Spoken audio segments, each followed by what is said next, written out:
Buenos días, iglesia. La iglesia, usted sabe, es la novia de Cristo. Y esta está ataviada para esperar al novio, al esposo, el regreso del esposo que es nuestro Señor y Salvador Jesucristo. Así que bienvenidos los que vienen ingresando todavía, póngase cómodo. Esperamos que el Señor hable a nuestros corazones y a nuestras vidas en este momento.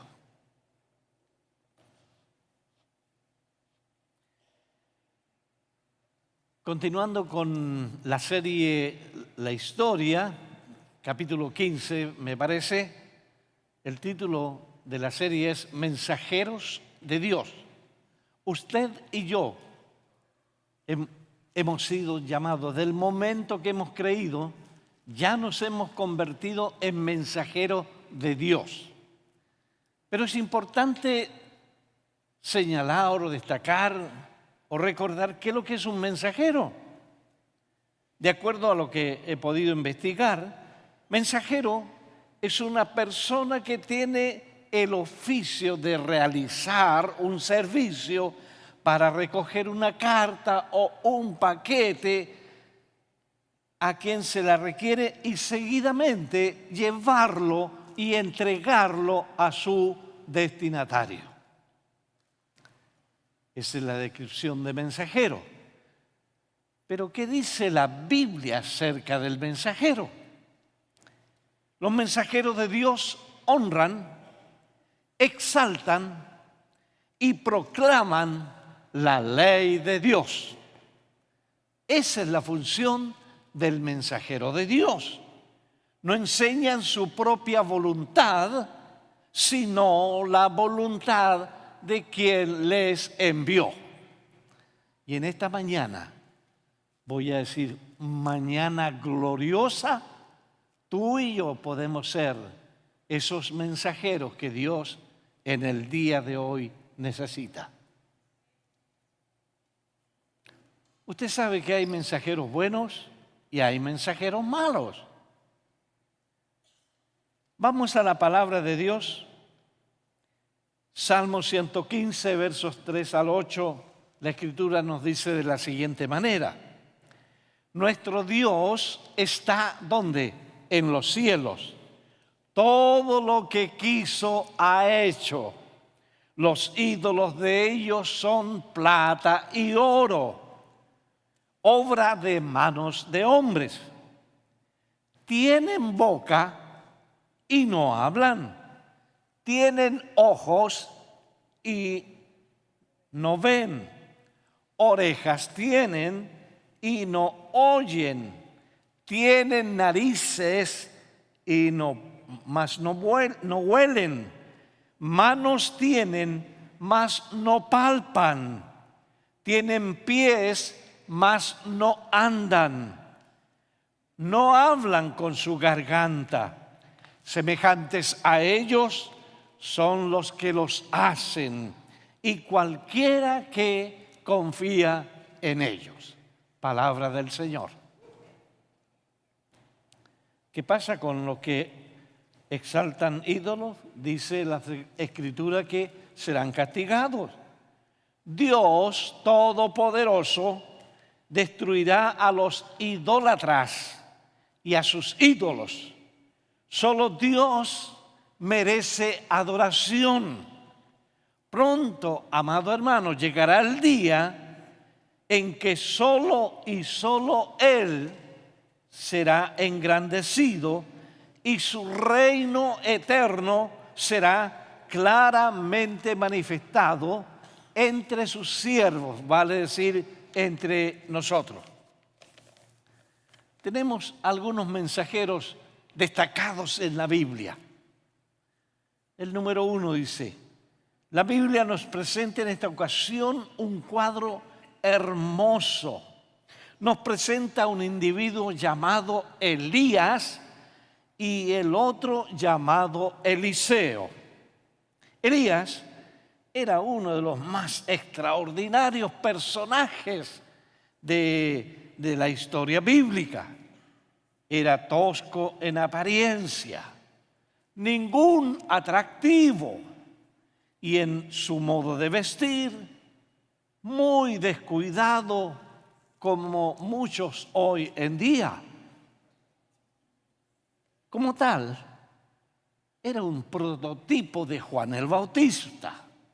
Este profeta fue llamado el profeta de fuego. Aleluya.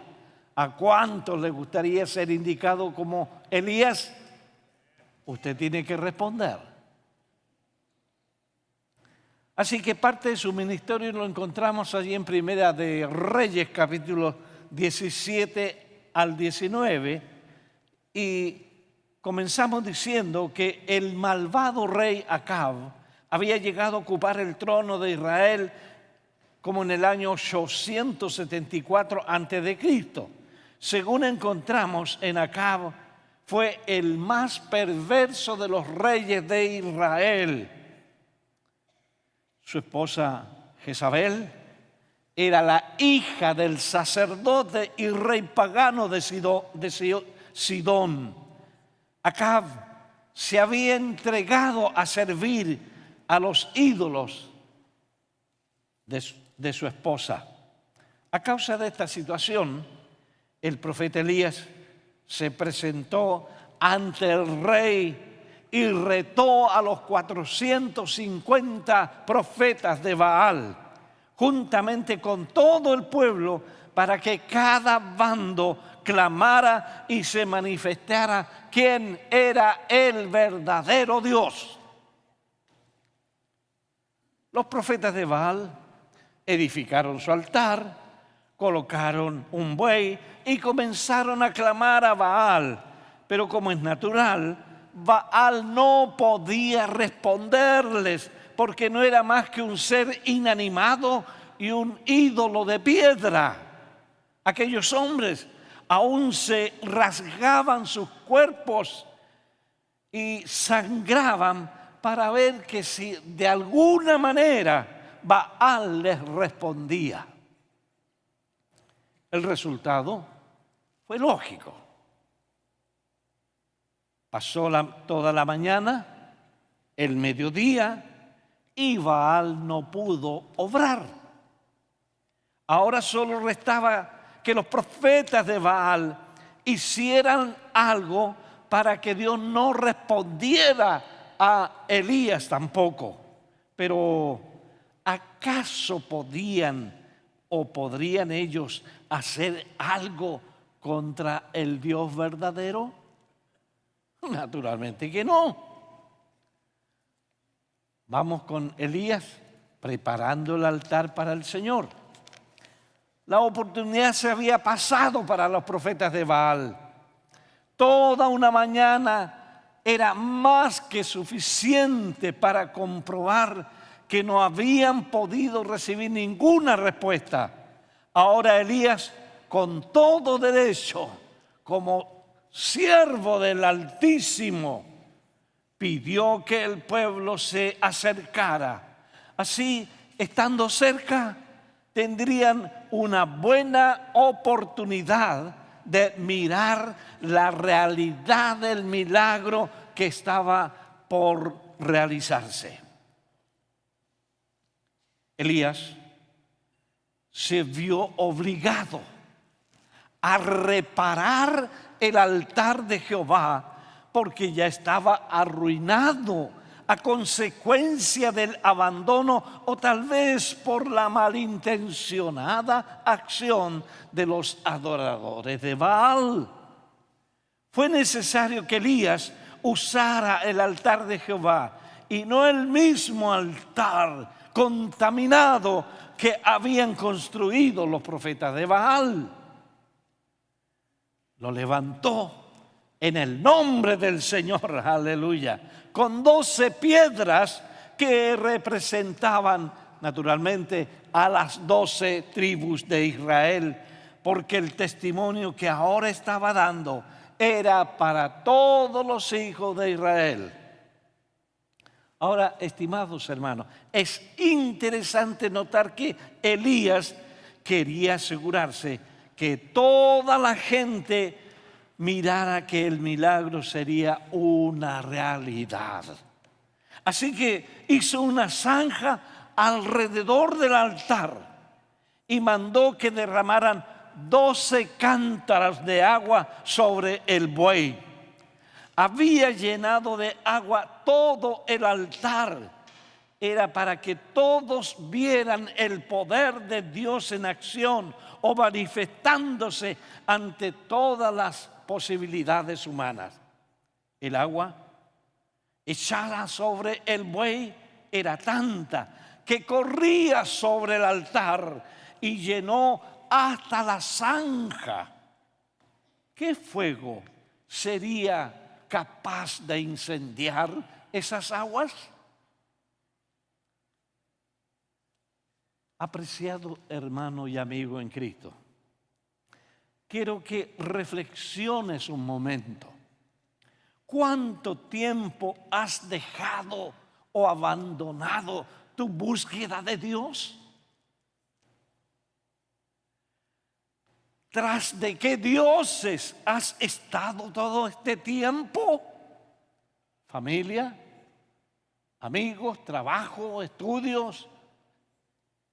¿Y otras ocupaciones? ¿Quién está ocupando el lugar de Dios en tu vida?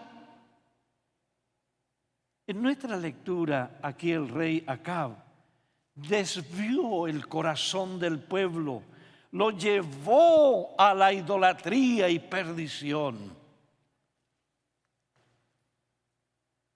Lo mismo ocurre con nosotros cuando desviamos nuestro corazón de sus mandamientos.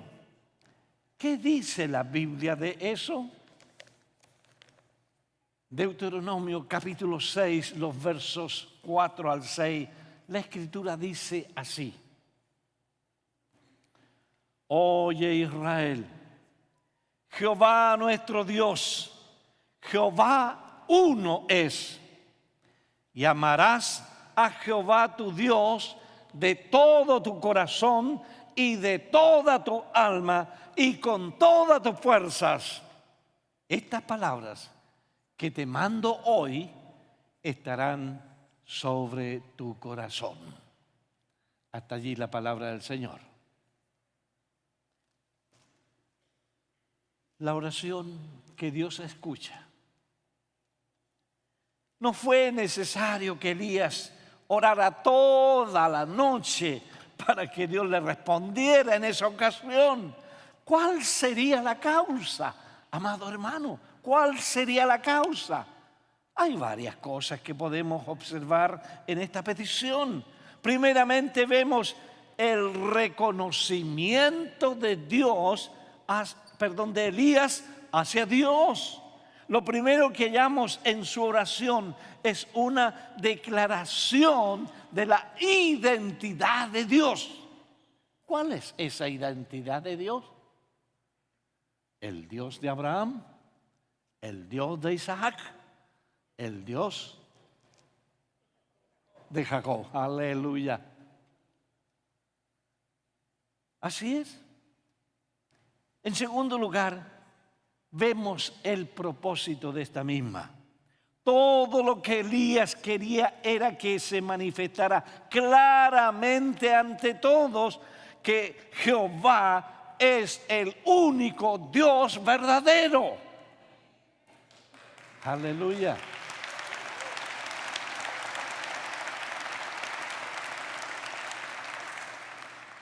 Y que es Él quien hace que los corazones de los hombres lo busquen de nuevo.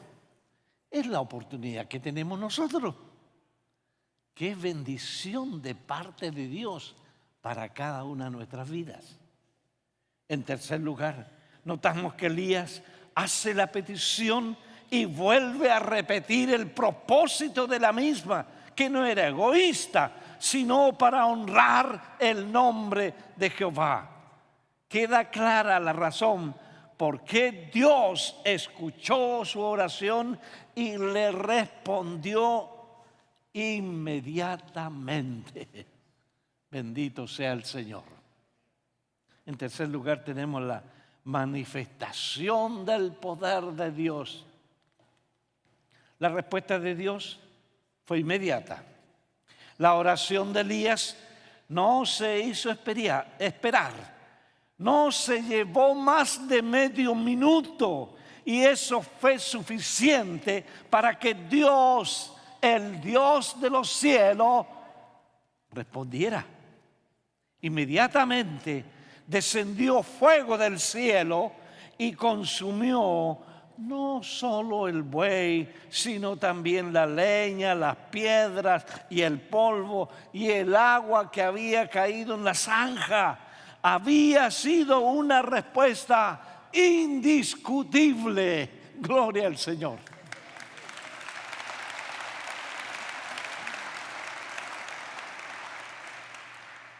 El pueblo, como nosotros también, no tenía más que creer en el Dios de Abraham, de Isaac y de Jacob. Había hecho ese milagro. Todo el pueblo quedó convencido de que solamente Jehová es el Dios verdadero. El resultado para aquellos engañadores profetas de Baal fue que todos fueron capturados por el pueblo y degollados en el riachuelo de Cisón.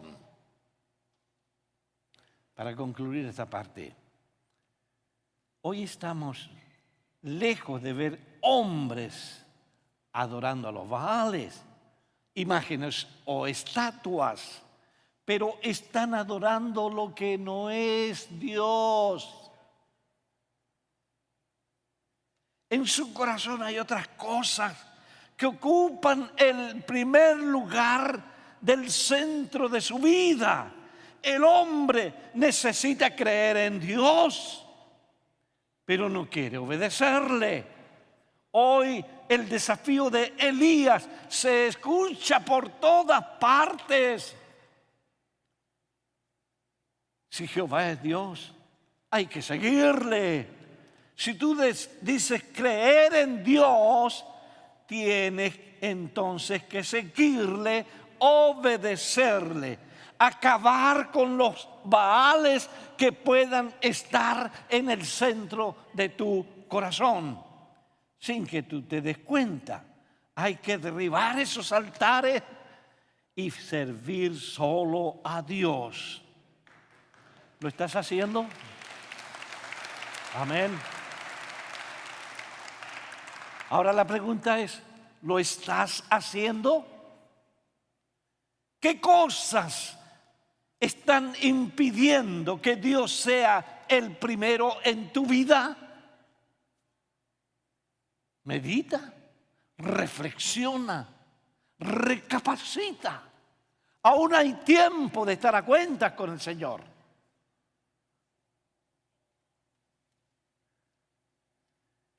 Si Jehová es Dios, entonces síguele. Bautízate el 17 de junio. Aleluya. Si no lo has hecho, por supuesto. Porque al final, los que adoran y sirven a Baal serán destruidos. Qué tremendo. El mensajero número 2 que encontramos es el hombre que nos interesa y su nombre es Eliseo, el profeta que recibió una doble porción del Espíritu Santo. ¿Sabe? Esto me emociona a mí mucho, me llega. Una petición que debe estar en nuestras vidas a flor de labios. Desear una doble porción del Espíritu Santo. Y esas cosas pasan, fueron en la Biblia. Hay un parecido asombroso entre la vida de Elías y Eliseo. No solo son parecidos sus nombres, sino que los sucesos principales que abordaron sus vidas son similares. Ellos son figuras gemelas de la historia hebrea. A pesar de la semejanza de los milagros realizados por los dos profetas, Eliseo no fue un simple eco de su ardoroso maestro. Hubo una marcada diferencia entre los temperamentos de los dos hombres y en sus actitudes en general. Elías fue una figura solitaria como Juan el Bautista. La mayor parte de su vida la pasó en una lucha inútil contra los males de su época y tuvo periodos de gran depresión. No digo que nosotros no pasemos por problemas o situaciones angustiosas o tristes, lamentables, pero aquí al lado nuestro o con nosotros está el Señor. Eliseo era diferente. Su don de una doble porción del Espíritu hizo que llevara una vida triunfante a medida que se juntaba con la gente. No tenemos ningún registro de él de que se quejara o tener que huir de sus enemigos o que hubiera perdido el valor. Aún, dice la Biblia, en el lecho de su muerte, parecía estar lleno de poder y daba órdenes al rey. ¡Qué hombre!, ¿no? Igual que nosotros.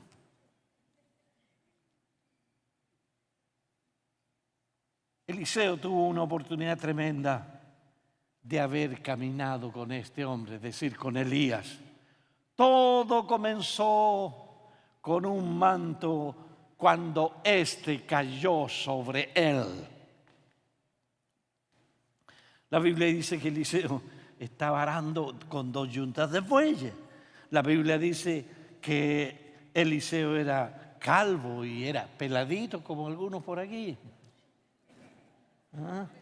La Biblia dice que cuando el manto cayó sobre él, una voz le decía que Dios le estaba llamando, y Eliseo confirmaba diciendo: siento que he sido llamado por Dios, siento que he sido llamado para ser su siervo, su discípulo.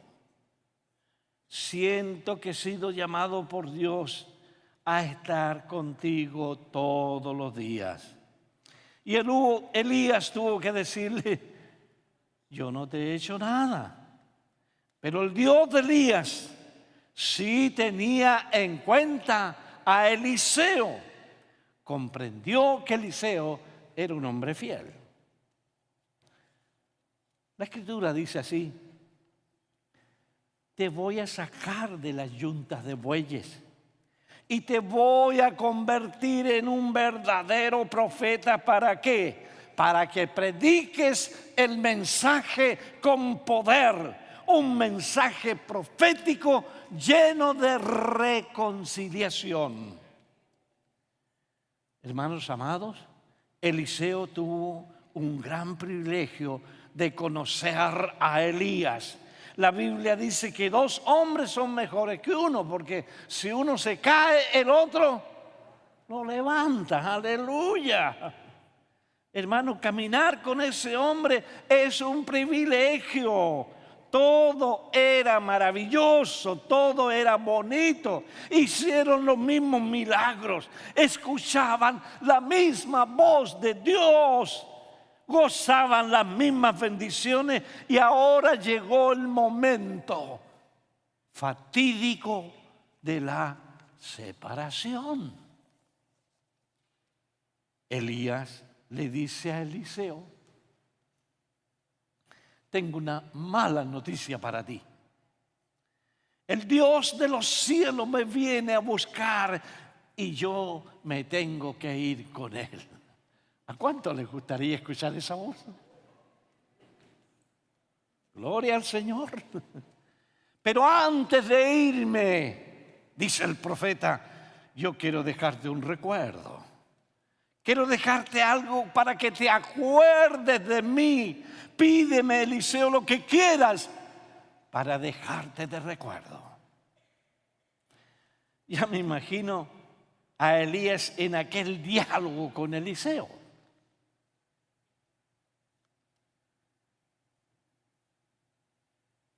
Pero ¿saben una cosa? Eliseo no quiso aceptar nada, prácticamente nada, de su insigne maestro. Cosas materiales de ninguna naturaleza, nada. Lo único que yo quiero es que Dios, dijo Eliseo, al cual tú has servido toda tu vida, ese mismo Dios, quiero que me dé una doble porción del Espíritu Santo.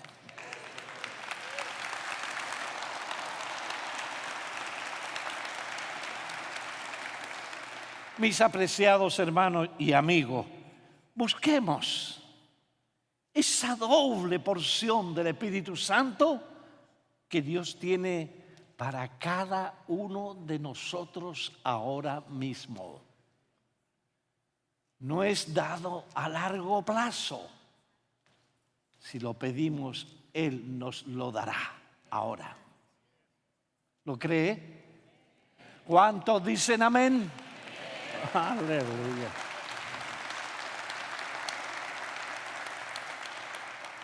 Mensajero número 3. Tenemos un tercer mensajero, su nombre es Oseas. ¿Quién era este personaje? Oseas era un joven predicador en la nación de Israel, el reino del norte, y fue contemporáneo de los profetas Isaías y Amós. Vivió, como se nos dice en la Escritura, combatiendo los males de su época. Es como la tarea que nosotros como mensajeros de Dios en el día de hoy tenemos que hacer y cumplir. Así que mi querido hermano, anda acomodándote y arreglándote, mucha oración y mucho estudio de la palabra. Tienes que salir revestido del poder de lo alto. Vivió, repito, como se nos dice en la Escritura.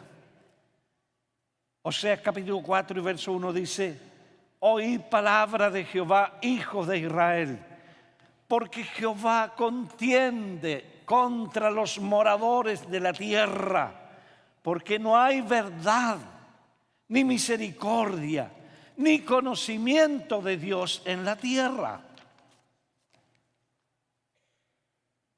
Dos tipos de pecado caracterizaban al pueblo y por supuesto por su desobediencia. Número 1, carecían de los elementos básicos de una ética social. En segundo lugar, violaban los principales mandamientos. En este versículo, Dios acusa de desobediencia a Israel. Los líderes religiosos no habían hecho nada para que el pueblo regresara a Dios. Y el ritual de la prostitución había reemplazado a la verdadera adoración.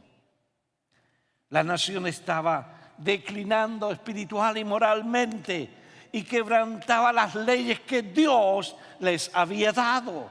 El pueblo encontraba muy fácil condenar a la esposa de Oseas, pero les costaba trabajo ver que ellos eran infieles a Dios. En otras palabras, ellos miraban la paja en el ojo ajeno y no sacaban la tremenda, inmensa viga que atravesaba el ojo de ellos. ¡Qué tremendo! Amados hermanos, cuando nos vemos rodeados de dificultades, debemos preguntarnos con seriedad: ¿he cometido algún pecado o he hecho algo irresponsable que pueda haber ocasionado mi sufrimiento? Si descubrimos que tenemos una falta, incluso en forma parcial, si descubrimos que tenemos una falta en cualquier forma, podemos cambiar nuestro comportamiento, actitud ante Dios. Oseas capítulo 4, verso 2 dice: perjurar, mentir, matar, hurtar y adulterar prevalecen, y homicidio tras homicidio se suceden. Oiga, es el ambiente que vivimos en muchas de nuestras naciones. Estoy recordando mi amado país, Chile.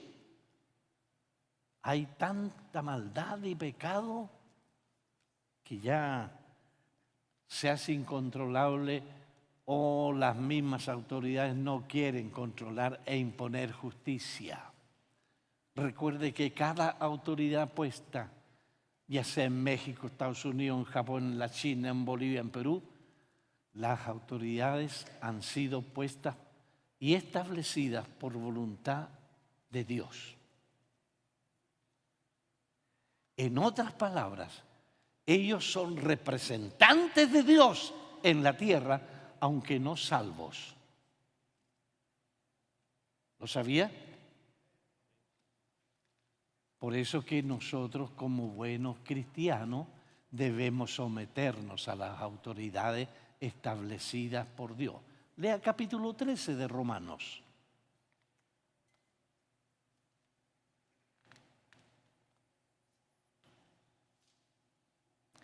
Este versículo que leí recién puede hacer alusión a los asesinatos de los reyes durante la vida de Oseas.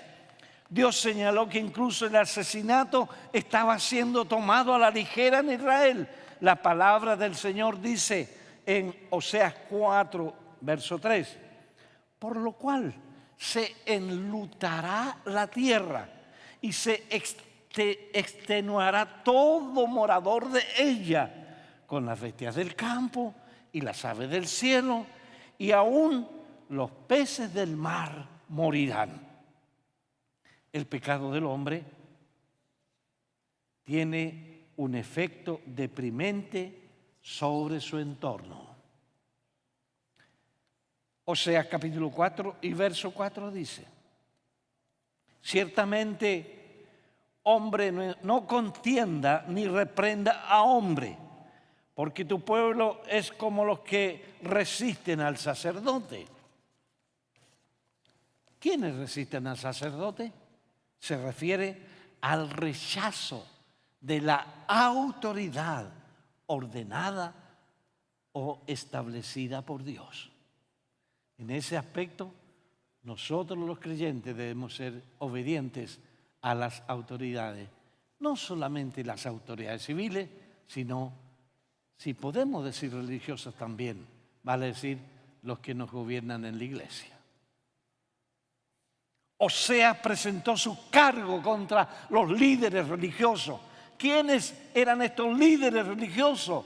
Cuando Jeroboam I se rebeló en contra de Roboam y estableció un reino rival en el norte, también estableció su propio sistema religioso.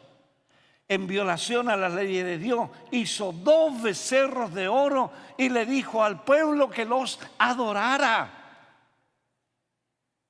Además, también designó sacerdotes que no eran descendientes de Aarón. Al principio, los residentes del reino del norte continuaron adorando a Dios. Muy pronto cambiaron a Dios por Baal y dejaron de adorar a Dios completamente. No en balde, los falsos sacerdotes de Jeroboam fueron incapaces de preservar la verdadera adoración a Dios. Todo lo que hizo Dios, o todo lo que Dios debe hacer para asegurarse de que un hombre vaya al infierno, es simplemente dejarlo solo.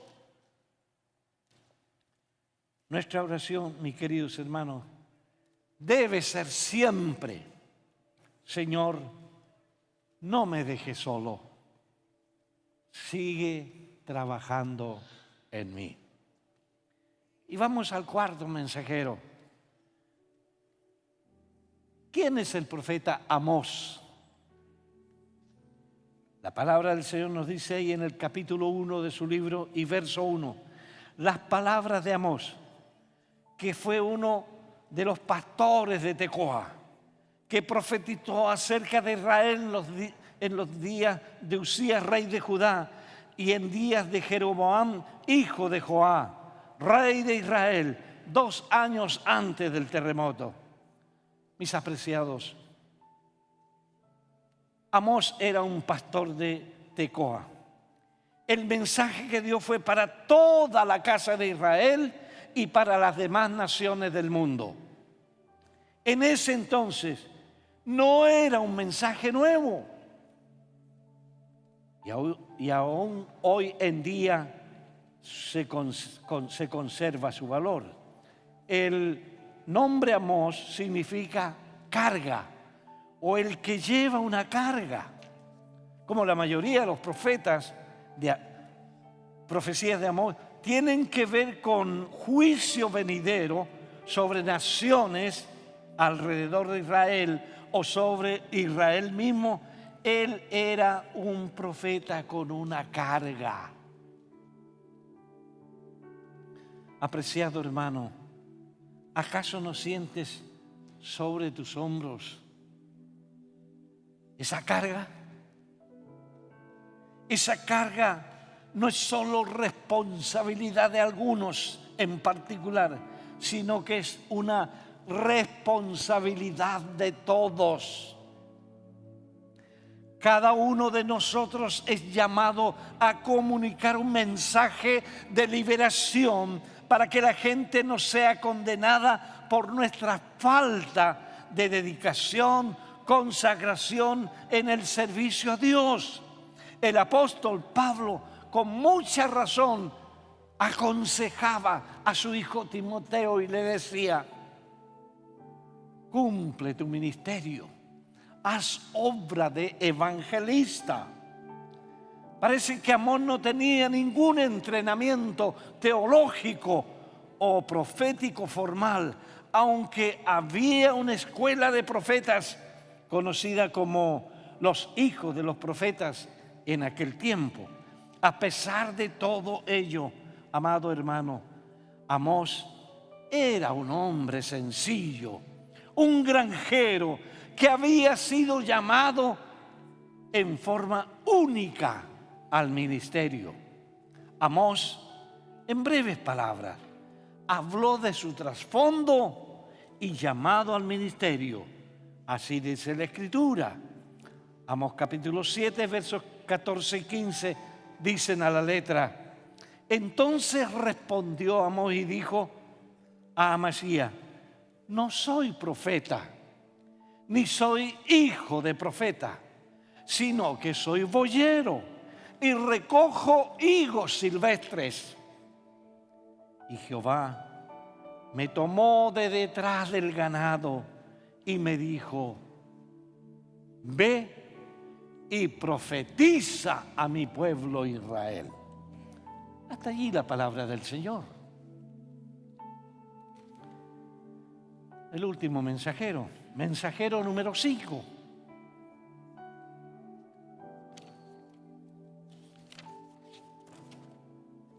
Wow, no está en mi bosquejo. Señor, ¿dónde está el mensajero número 5? Ya sé, está aquí en la audiencia. Aleluya. Eres tú.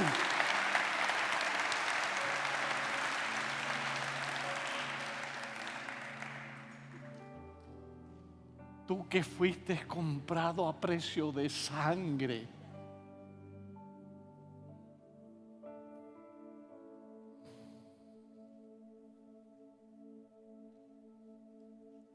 Él dio su vida por ti.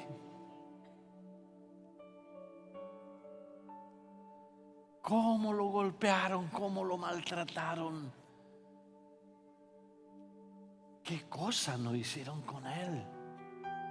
Esa corona de espinas sobre su cabeza, y aún le daban con un palo sobre ella para que clavara, y corría la sangre. Esa sangre me limpió a mí y te limpia a ti, hermano.